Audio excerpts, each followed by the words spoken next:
The amazing drama you're about to see is a matter of human record. You may believe it or not. But the real people who lived this story, they believe it. They know. They took that one step beyond.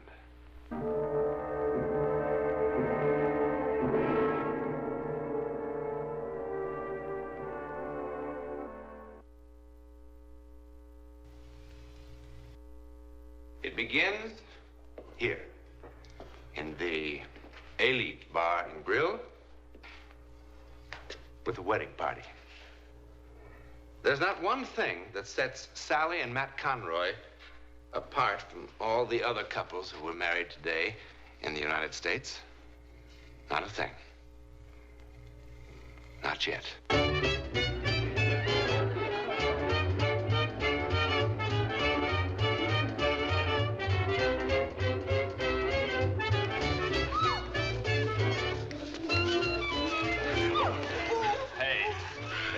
Get out of here. Come on, baby. How about that Georgie boy, eh, Matt? He hasn't had that much exercise since he dumped that load of grapefruit up on the Ridge Road. Hey, looks like that little gal of yours could keep on dancing all night, Matt. Not if I have anything to say about it. Sorry, baby. When I get going, I get carried away. Hey, why don't you take it easy, you big lug? You all right, Sal? Oh, I think so. Let's try it again. I was just getting warmed up. Hey, back in the stag line, Georgie boy. You've had it. My turn to dance with the bride. Oh, I'd just love to dance with all you gentlemen again. Yeah, but they won't hold our room after 9 if we don't get there. Oh, that'd be a shame. We want to thank you for the party, fellas.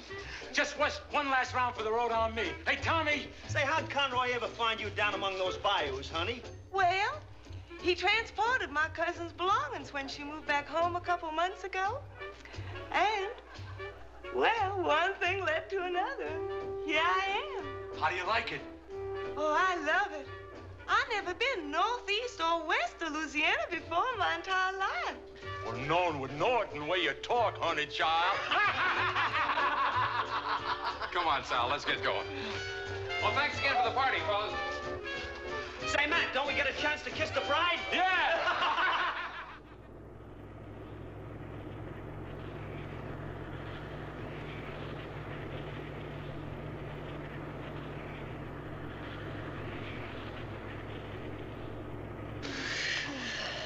Hi.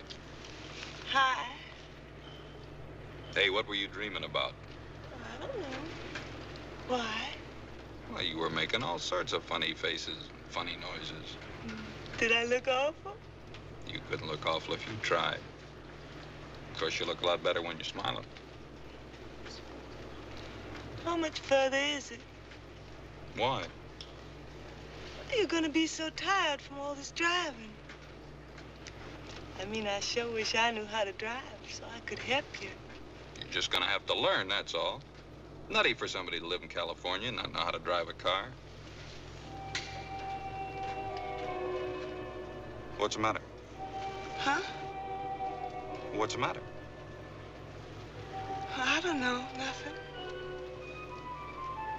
Those crazy guys down at Tommy's, you sure knocked them for a loop. I guess you know that.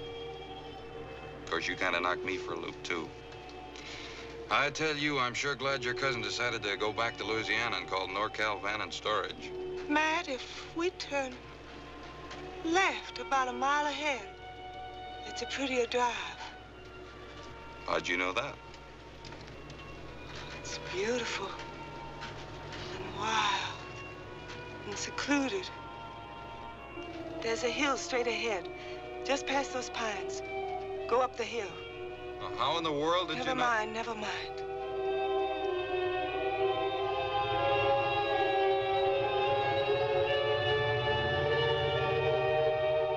That's it. Eagle Point's just ahead. Eagle Point? Turn right. Be careful. There's a fallen tree across the road.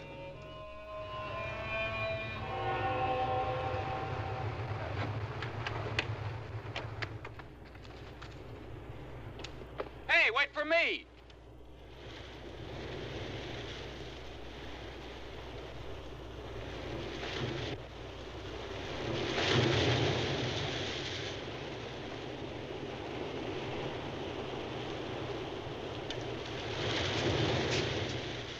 Sally.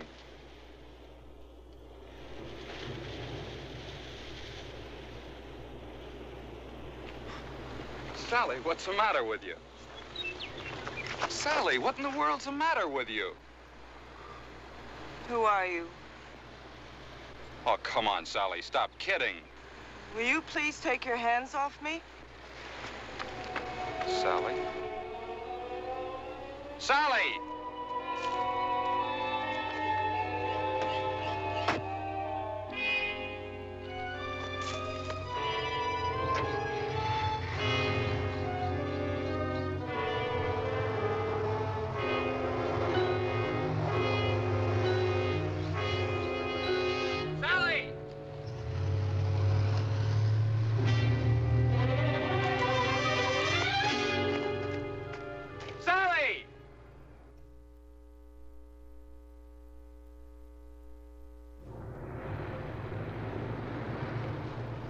I don't know. Her voice sounded so different. She looked so different.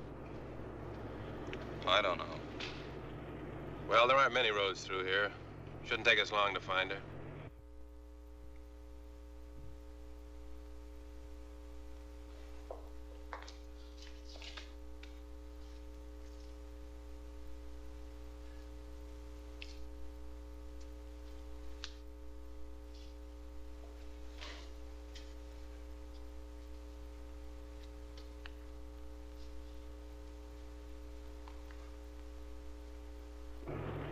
How would she know about a place like this? She's never been up here before in her life, I'm sure of it. Why would she kid me about driving a car? She looks so different.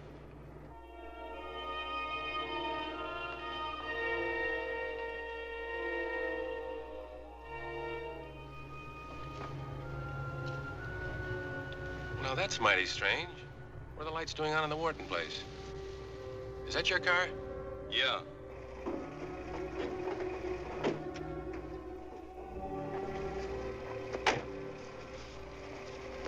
Wonder what Sally's doing here. Beats me, mister.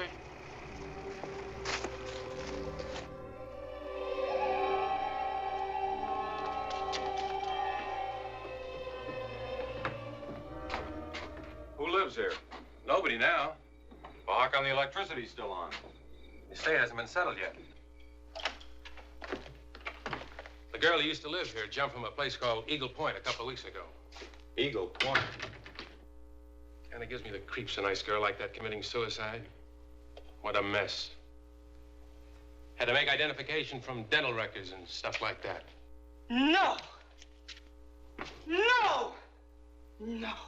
What are you trying to do? Scare me to death? I didn't. You know what I ought to do, you silly dame? I ought to belt you one. I didn't kill myself. Sally! I didn't jump. Sally! I didn't jump. I was Sally! murdered. I was murdered. I was murdered. I was Sally! murdered.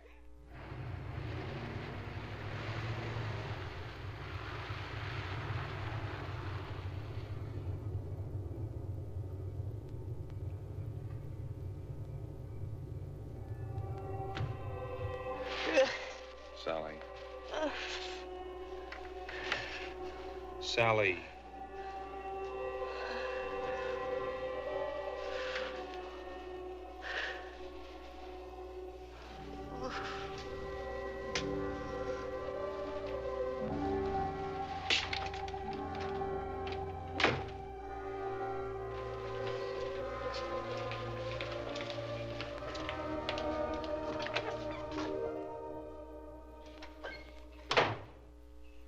How much longer is this going to go on? Is what going to go on, Mr. Conroy? Every time she wakes up, it's another sedative, another shot. Is that the only thing you can do for her? Keep her asleep? Yes, Mr. Conroy. It's been 24 hours. Look, I could feed her sleeping pills myself. Mr. Conroy, your wife was quite violent when you brought her in here, quite incoherent. Every time she wakes up, she tries to run away. Now, how would you suggest that we restrain her? Would you prefer a straitjacket? You haven't even told me what's wrong with her. Well, what's wrong with her? I don't know. Well, when will you know? Do you see that library? Every mental and emotional disturbance known to medicine is described somewhere in these books. Your wife's case is not among them. Well, then I'll just have to go to some other hospital where there'll be somebody who can help her. That's your privilege, Mr. Conroy. I don't think it will solve anything. I'm going to be quite frank with you. That young woman you brought in here is not That going young to be... woman? What do you mean, that young woman? She's my wife. She's not just Your wife? Does this sound like your wife? Alex, I've told you there's no time. Why are you doing this to me? Why are you keeping me here? To try to make you well, Mrs. Conroy. Why do you keep calling me that? Because that's your name. My name is Karen. You know that. Alex, please, why won't you help me? I'm trying to help you, Mrs. Conroy. There is no Karen Wharton. Karen Wharton is dead. Karen Wharton committed suicide. No! No! I was murdered! You must believe me! I was Please. murdered! I was murdered! Alex, please, Alex, there isn't any Quickly, time. nurse. Why won't you help me? Quickly, please, nurse. please, please. Alex, listen to me. Listen to me. I'll be calm. I promise. Please, Alex, I'll be calm. I'll be calm.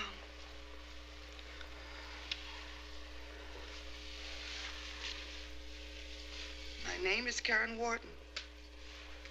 I was born in Fort Washakie, Wyoming, on February 10th, 1935. My mother's name is Mary Louise.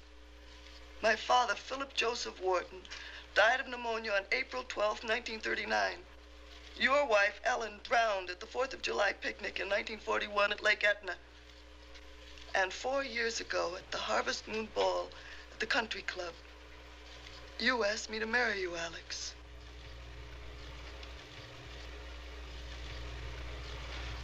Never mind, nurse. Who murdered you? Dan Stapler. Dan Stapler. Why? Because I wouldn't give him a divorce. Dan Stapler isn't married. We were married secretly last year in Mexicali. Why secretly? You know why. Mother hated him. And she was right. His passion cooled considerably when he found out that none of Daddy's money was in my name. Then why didn't you give him a divorce? Because I loved him. I would have been anything he wanted me to be if he'd only loved me. I can't tell you how mortifying it was. How revolted I was when I saw him at the beach with other women and at parties.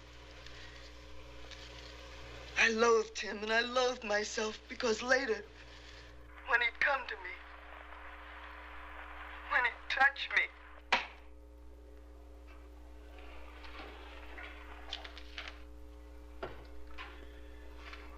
Regarding your inquiry, Daniel Stapler married to Karen Wharton this city, June the 11th, 1956. Mexicali Hall of Records. Well, can't there be some sort of explanation? Maybe she read about the death in a newspaper. Well, couldn't it just be a coincidence? Well, what is it? Some sort of psychic hocus pocus or something? Is that what you're trying to tell me? You'd hardly expect a psychiatrist to tell you a thing like that.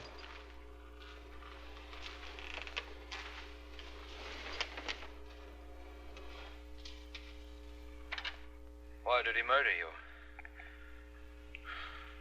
because he found somebody who did have money. That night.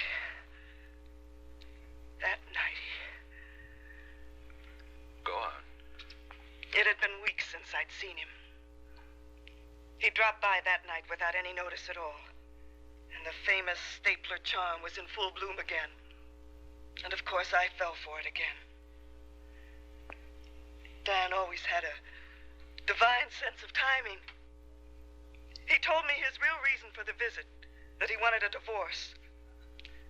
While he was making love to me, I told him I'd never divorce him, not ever. And then he behaved like a 6-year-old child having a temper tantrum. He cried out that I cheated him, ruined his life. He stomped his feet, and his voice screeched like a petulant woman. He looked so ridiculous. He suddenly looked so ridiculous that I started to laugh. I suppose it was hysteria more than anything else, but I couldn't stop. He turned very white and came at me. He struck me with his fist. And before I could tell him that, yes, you can have your divorce, he killed me. How? It wasn't a pleasant death, Alex. I didn't die quickly. Finally, he crushed my skull with something heavy. And then he took my body to Eagle Point and flung it off the edge to make it appear as suicide. Alex, do you believe me? How can I, Mrs. Conroy? But you must! I'm not Mrs. Conroy! He murdered me! I can prove it! I can prove it! Alex, listen to me! I can prove it! I can make you... Let me go! I can make you believe me! Let me go! Listen to me, Alex! No! Nurse. No! No! No! What am I going to do? What am I going to do? Yes? We'll be right up. Your wife's awake. Dr. Slauson, let me go in first.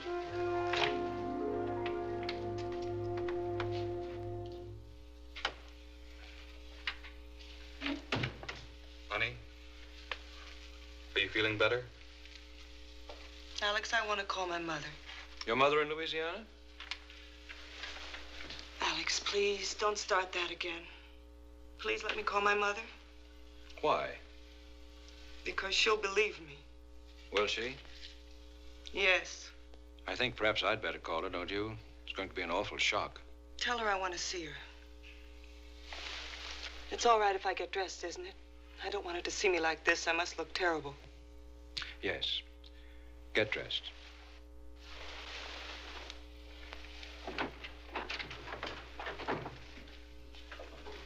You know, Sal, we promised your cousin Diana we were going to wire her right after the ceremony. Only in all the confusion down at Tommy's. Would you mind leaving so I can get dressed?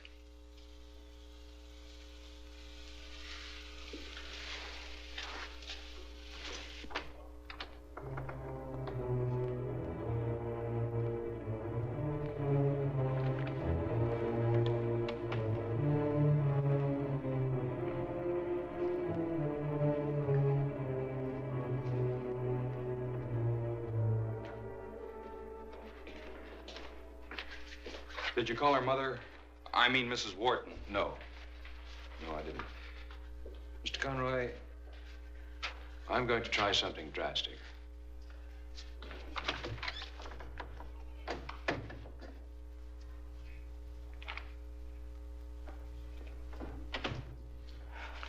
You gave me this a long time ago, remember? Of course I remember, Alex.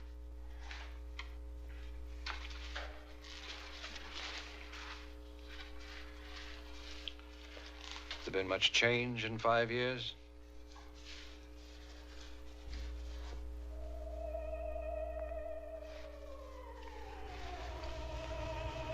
Five years is a long time. Did you call my mother? Not yet. In case you've forgotten, the number's 5211. I remember. Will you call her now? Why don't you rest for a while? I'll take care of it. Miss Peterson?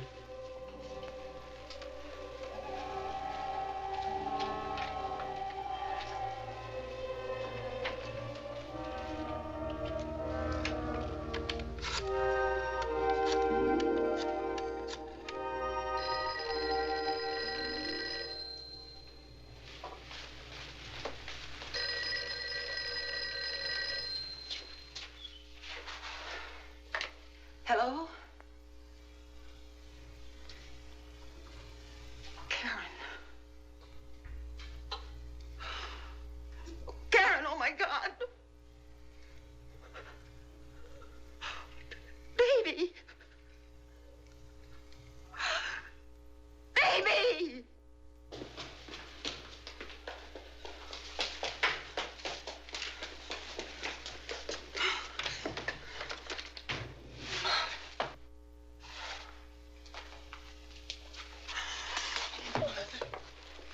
Mother, I'm so glad to see you. Alex won't believe me. No one will believe me. They're treating me like I'm insane. Mother, please help me. Tell them who I am. Tell them who I am. Who are you?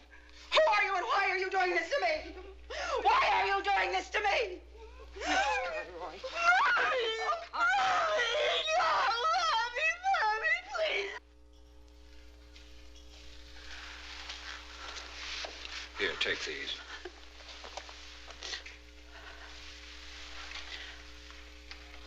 When she put her arms around me, it was Karen. I know it was. And it was Karen's voice. Oh. But she is dead, Doctor, isn't she? Yes, Karen is dead, Mrs. Wharton. Doctor, Mrs. Conroy's gone.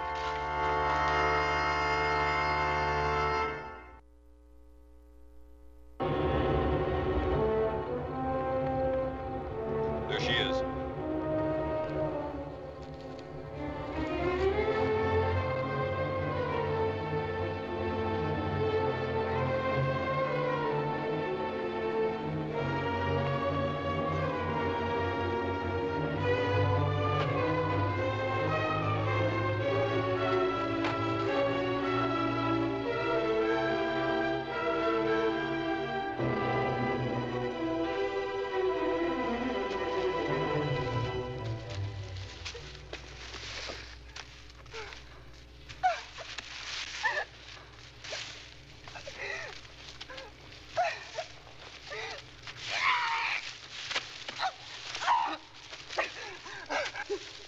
With something heavy.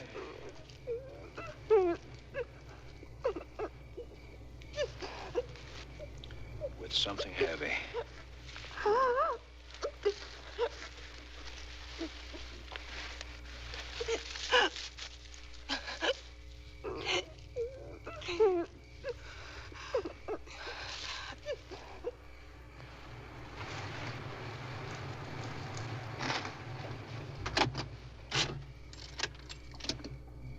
Well, what now?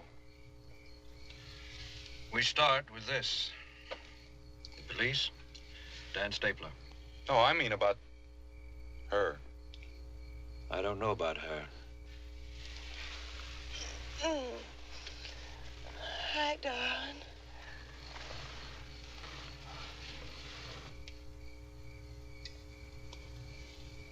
Matt, is something wrong? Not now. No, we got lost for a while, but we're all right now. We're gonna be married a long time, Mrs. Conroy, and it's gonna take me a long time to... Oh, thanks.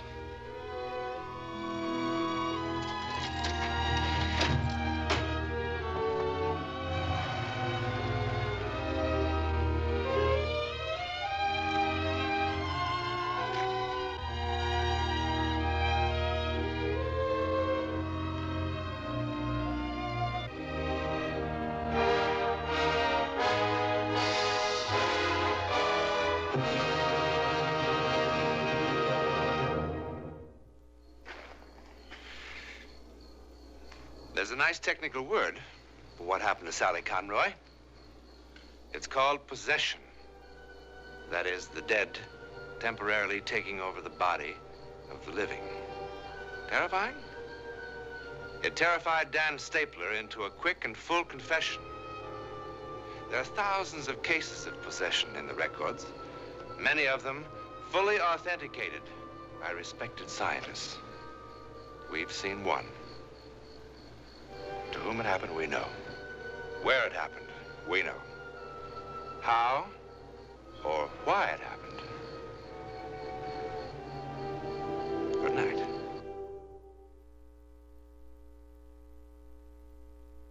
Whether or not you believe that coming events cast their shadows before them, be with us next week when 5 different people, totally unknown to each other, see the hideous shadow of a great disaster weeks, days, hours before it happens.